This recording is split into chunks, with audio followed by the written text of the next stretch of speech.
Assalamualaikum warahmatullahi wabarakatuh. Perkenalkan, nama saya Rahmat Dewi Caksono dan di sini saya akan sedikit menjelaskan tentang noun. Pertama kita mulai dari pengertian noun.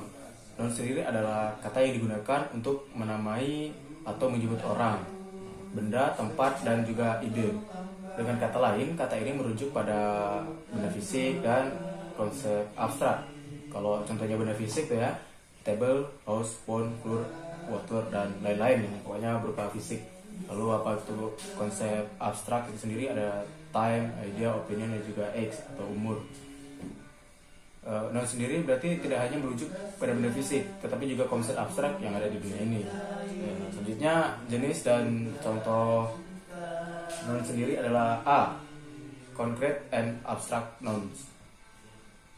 Noun sendiri itu dibagi dua, yaitu satu, concrete noun. Concrete noun adalah noun yang dapat diamati oleh panca indera, sehingga sifat konkret atau merujuk pada suatu benda secara langsung, seperti disinggung di muka. Contoh, book, eraser, bottle, flower, chair, classroom, star, moon, dan fire, dan lain. Lalu yang kedua ada abstract noun. Abstract noun adalah noun yang tidak dapat diamati oleh panca indera. Dengan kata lain, noun ini bersifat abstrak atau berkonsep kebedaan saja. Noun jenis ini biasanya ditandai dengan akhiran s, a, ans, anci, ion, sion, tion, dom, hood, dan lain-lain lah. Contohnya ada happiness, emergency, falsehood, freedom, communist, motivation, affection, idea, love, spirit, lifetime, dan juga X. Selanjutnya ada countable noun and uncountable nouns. Satu, countable nouns. Apa itu? Adalah noun yang dapat dihitung. Ciri-ciri noun sendiri ini adalah oleh hitungan 1, 2, 3, 1, 2, 3, 4, dan seterusnya. Dapat diikuti oleh artikel a dan an dalam bentuk tunggal. Dapat ditambah akhiran s dan juga es dalam bentuk jamak. Contohnya house, a house, atau one house, atau three house. Dictionary-nya adalah dictionary, contoh one dictionary atau four dictionary, dan seterusnya.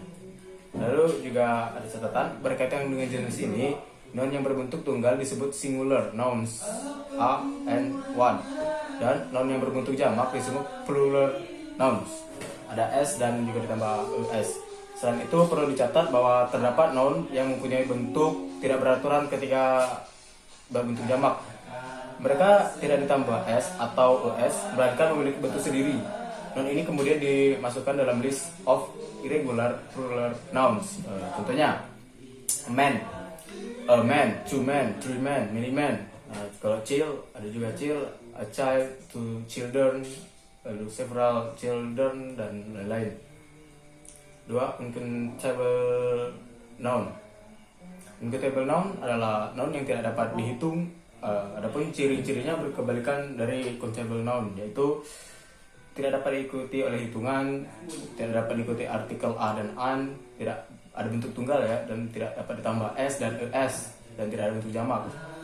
Contohnya itu satu, milk, a milk, one milk, two milks.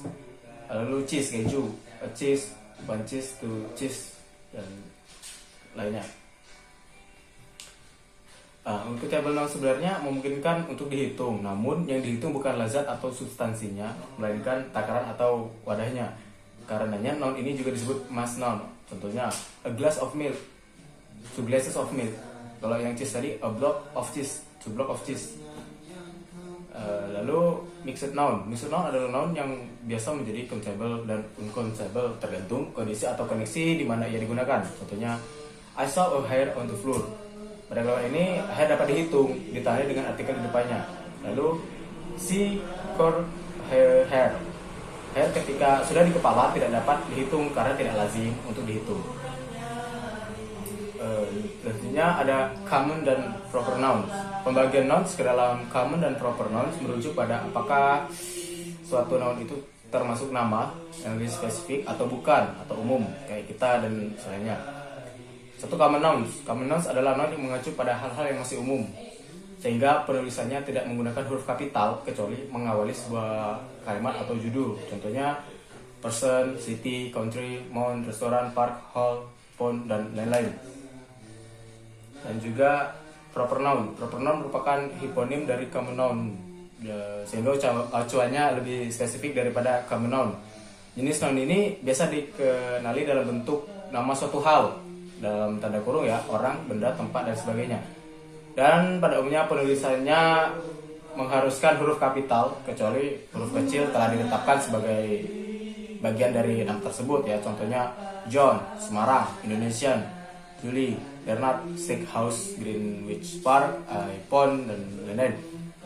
Lalu selanjutnya ada collective nouns. Collective nouns adalah noun yang menunjukkan adanya suatu gabungan, baik itu orang, tempat, ataupun benda. Contohnya ada army, audience, class, dan juga club. Ada komite, kongres, crown, family, governance, group, jury, organisasi, pair, dan masih banyak dan banyak.